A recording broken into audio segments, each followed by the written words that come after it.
Hello everyone, I am Nisha Lamba and I welcome you all to our channel study IQ judiciary.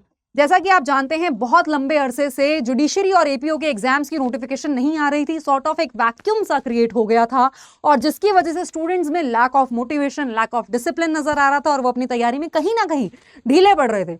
अगर आप भी इन students में से एक है तो अब आप सतर्क हो जाइए, क्योंकि अब टाइम आ चुका है तैयारी जम के करने का। ताबड़तोड़ तैयारी शुरू कर दीजिए, विगरसली अपनी प्रिपरेशन स्टार्ट कर दीजिए, क्योंकि 2025 के अंदर वैकेंसीज की लाइन लगने वाली है, जुडिशरी की वैकेंसीज की भी और एपीओज की भी। ऐसी ही वैकेंसी के बारे में मैं आज आपसे इस वीडियो के अंदर चर्चा करने वाली हूँ। स्क्रीन पर आपको दिख ही रहा है कि मैं कौन सी वैकेंसी की बात कर रही हूँ। इस वीडियो के अंदर मैं आपको बताऊंगी कौन सी वैकेंसी है, कब नोटिफिकेशन आएगी, कब पेपर होगा, क्या स्कीम होगी पेपर की, कितने नंबर का पेपर आएगा, किस तरह से आपका सिलेक्शन होगा, आपको कौन कौन सी बुक्स रेफर करनी है, ठीक है, क्या स्ट्रैटेजी रहेगी, क्या स्टडी आईक्यू जुडिशरी भी आपके लिए यहाँ पे कुछ एक्साइटिंग लेकर आ रहा है इस वैकेंसी के रिगार्डिंग। तो ये सारी की सारी डिटेल्स आज के वीडियो में मैं आपके साथ डिस्कस करूंगी। ठीक है, देखो सबसे पहले तो मैं आपको बता दूं इस एग्जाम में कितने स्टेजेस होंगे। 2 स्टेजेस हैं। अरे, स्टेजेस जानने से पहले ये तो जान लो कि कौन सा एग्जाम है। एग्जाम है दिल्ली एपीपी का, दिल्ली का असिस्टेंट पब्लिक प्रोसिक्यूटर का एग्जाम है और ये एग्जाम यूपीएससी कंडक्ट कराता है। राइट, अब ये जो एग्जाम है, इस एग्जाम में एज आई टोल्ड यू आपके 2 स्टेजेस हैं। पहला आपका होगा प्रीलिम्स का एग्जाम, ठीक है, पहली स्टेज प्रीलिम्स की है और दूसरी स्टेज है सीधा इंटरव्यू की। देयर इज नो मेंस, तो मेंस से आप बच गए, प्रीलिम्स क्लियर करके सीधा इंटरव्यू में चले जाओ। तो वो वाले स्टूडेंट्स जिनका लेट्स से आंसर राइटिंग उतनी ज़्यादा अच्छी नहीं है बट लॉ की अच्छी नॉलेज रखते हैं, तो वो लोग यहाँ पे क्लियर कर सकते हैं एग्जाम को आराम से। अब आपका जो ये प्रीलिम्स का एग्जाम होगा ऑब्वियसली ऑब्जेक्टिव होगा।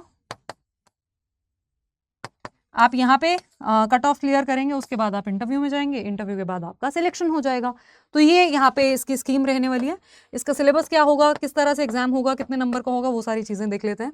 ये जो एग्जाम है आपका 2 घंटे का होगा प्रीलिम्स वाला। इसमें सभी क्वेश्चंस इक्वल मार्क्स के होंगे और सभी क्वेश्चंस ऑब्जेक्टिव होंगे, इंग्लिश में होंगे। तो जो स्टूडेंट्स इंग्लिश मीडियम के हैं उनके लिए तो अच्छी न्यूज़ है, बट जो हिंदी मीडियम के स्टूडेंट्स हैं, आपको हताश होने की बिल्कुल भी ज़रूरत नहीं है। प्रैक्टिस शुरू कर दो, प्रैक्टिस करोगे तो इंग्लिश वाला पेपर भी आराम से निकल जाएगा। बिल्कुल घबराने की ज़रूरत नहीं, क्योंकि यहाँ पे आंसर राइटिंग नहीं करनी ना आपको सिर्फ इंग्लिश के वर्ड्स से फेमिलियर होना है ताकि आप ठीक ऑप्शन चूज कर पाएँ। तो प्रैक्टिस से आराम से पेपर क्लियर होगा। ठीक है, और हाँ ये है कि यहाँ पे नेगेटिव मार्किंग ज़रूर है। नेगेटिव मार्किंग आपकी 1/3 है। अगर आप गलत आंसर मार्क करते हैं तो आपका 1/3 मार्क कट जाएगा और अगर आप खाली छोड़ के आते हैं फिर कोई पेनल्टी नहीं लगती है। ठीक है, और टोटल आपका ये जो पेपर है ये आपका 300 मार्क्स का पेपर होगा। 2 घंटे का पेपर है। इसके अंदर सिलेबस क्या क्या आ रहा है, देखो सिलेबस बहुत ज़्यादा डिफिकल्ट नहीं है, it is a doable task. ठीक है, स्पेशली जो स्टूडेंट्स बहुत लंबे अरसे से तैयारी कर रहे हैं उनके लिए तो बहुत ही आसान है, क्योंकि जो क्वेश्चंस हैं वो कॉमन, सब्जेक्ट्स कॉमन है, कॉन्स्टिट्यूशन पढ़ते ही हैं, आईपीसी, सीआरपीसी, एविडेंस, ये क्रिमिनल लॉज हो गए। ठीक है, इसके अलावा बस ये कुछ माइनर लॉज हैं जो हो सकता है आपने पढ़े हो सकता है ना पढ़े हो, क्योंकि prevention of corruption act LLB में कराया जाता है और मनी लॉन्ड्रिंग एक्ट भी एलएलबी में जनरली कराया ही जाता है। बाकी ये जो आईटी एक्ट है कुछ स्टूडेंट्स ने साइबर लॉ में किया है और कुछ ने नहीं किया है। डीएसपीई एक्ट और सीवीसी एक्ट आपने हो सकता है ना किया हो, तो ये छोटे छोटे एक्ट्स हैं, ये सब आपको मैं यहाँ पे कराऊंगी। तो देखो पहले तो हम यहाँ पे बात कर लेते हैं क्रिमिनल लॉज की। ये जो आपके क्रिमिनल लॉज हैं, अब आपके दिमाग में सवाल ये आएगा कि ये क्रिमिनल लॉज तो यहाँ पे पुराने लिखे हैं, क्योंकि ये सिलेबस पुरानी नोटिफिकेशन का है तो ऑब्वियसली ये पुराने क्रिमिनल लॉज हैं। बट अब पेपर में न्यू आएंगे या फिर ओल्ड आएंगे, देखो ये तो नोटिफिकेशन आने के बाद पता चलेगा। ये नोटिफिकेशन आने के बाद पता चलेगा कि आपके न्यू क्रिमिनल लॉज आएंगे या फिर ओल्ड क्रिमिनल लॉज आएंगे। लेकिन 99% चांसेस हैं कि क्योंकि यूपीएससी पेपर कंडक्ट करा रहे हैं ना, तो हो सकता है कि वो न्यू क्रिमिनल लॉज पूछें। बट मैं आपको यहीं पे क्लैरिफाई कर दूं कि जैसे हिमाचल ने क्लैरिफाई किया कि 2025 तक हिमाचल स्टेट में जो भी जुडिशरी की नोटिफिकेशंस आएंगी 2025 तक की नोटिफिकेशंस में पुराने क्रिमिनल लॉज पूछेंगे। 2026 से जो नोटिफिकेशंस आनी शुरू होंगी उसमें न्यू क्रिमिनल लॉज पूछे जाएंगे। वहीं पे यूपी ने क्लैरिफाई किया है कि वहां पे पुराने और नए दोनों आएंगे। ठीक है, तो अब यूपीएससी क्या करेगा वो हमें नोटिफिकेशन उसका हमें वेट करना पड़ेगा।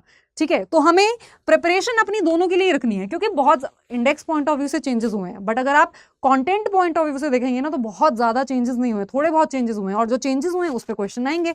राइट, वो हमें प्रिपेयर करने हैं। We have to be prepared for the best. ठीक है, तो चाहे कुछ भी हो, न्यू आए चाहे ओल्ड आए, आपकी तैयारी हम इस तरह से कराएंगे कि दोनों ही आपके प्रिपेयर हो जाएं, right. Prevention of corruption act, Delhi special police establishment act, IT act, CVC act और prevention of money laundering act. देखो ये ऐसे सब्जेक्ट्स हैं 4 नंबर पे, 5 पे और 7 पे और 8 पे। ये ऐसे सब्जेक्ट्स हैं जो आपके मतलब छोटे छोटे सब्जेक्ट्स हैं। मैं आपके इसके ना 1 शॉट वीडियोस लेकर आऊंगी यूट्यूब पर फ्री में, आपको वहां पे ये सारा मिल जाएगा कंटेंट। जो बाकी के सब्जेक्ट्स हैं कॉन्स्टिट्यूशन और ये न्यू क्रिमिनल लॉज और साथ में आईटी एक्ट, ये ऐसे सब्जेक्ट्स हैं थोड़े से बड़े हैं, तो इसमें हम पार्ट्स में एक सीरीज चलाएंगे जिसके अंदर ये भी कवर हो जाए। I am promising you here on study IQ judiciary platform, आपको फ्री में पूरा का पूरा कंटेंट मैं यहाँ पे आपको प्रिपेयर कराऊंगी।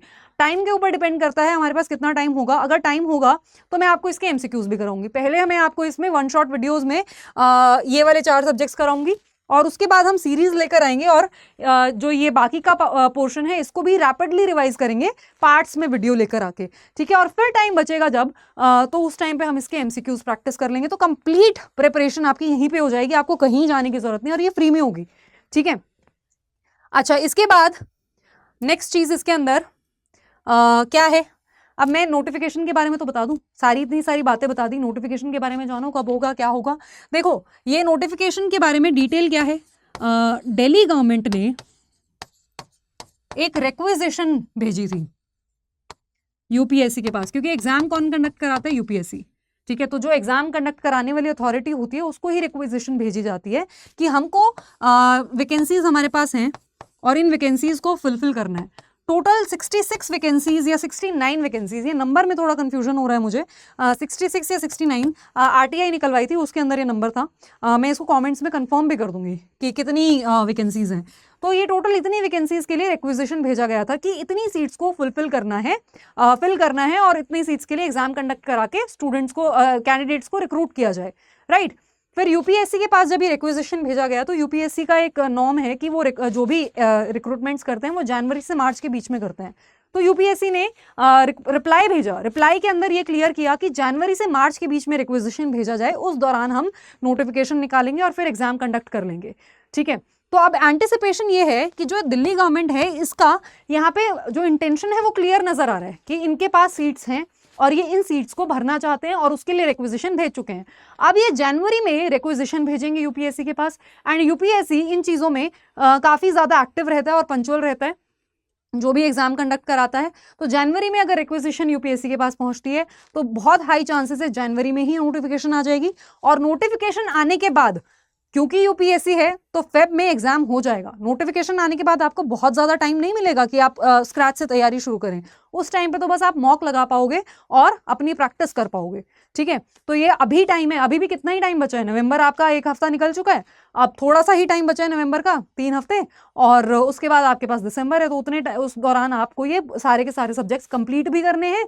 टोटल 9 सब्जेक्ट्स हैं, ये 8 पॉइंट्स हैं बट टोटल 9 सब्जेक्ट्स हैं, ठीक है। तो 9 सब्जेक्ट आपको पूरे करने हैं और फिर उनकी प्रैक्टिस करनी है। फेब में पेपर होने वाला है तो आपके पास इनफ टाइम है, टाइम ना ज़्यादा है ना कम है, बिल्कुल ठीक और सटीक टाइम है जितने में आपकी तैयारी हो जाएगी। जो ये इन्फॉर्मेशन आपके लिए लेकर आई हूँ ये इन्फॉर्मेशन आपको बहुत ज़्यादा हेल्प करने वाली है अगर आप इसको सीरियसली ले लो तो, ठीक है।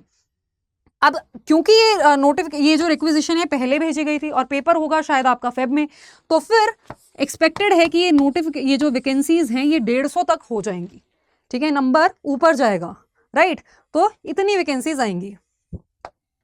अच्छा, अब एक और चीज कि इंटरव्यू के लिए किन स्टूडेंट्स को बुलाया जाएगा। इंटरव्यू के लिए उन स्टूडेंट्स को बुलाया जाएगा जिन्होंने जनरल कैटेगरी में एटलीस्ट 50 मार्क्स तो ऑब्टेन किए हों।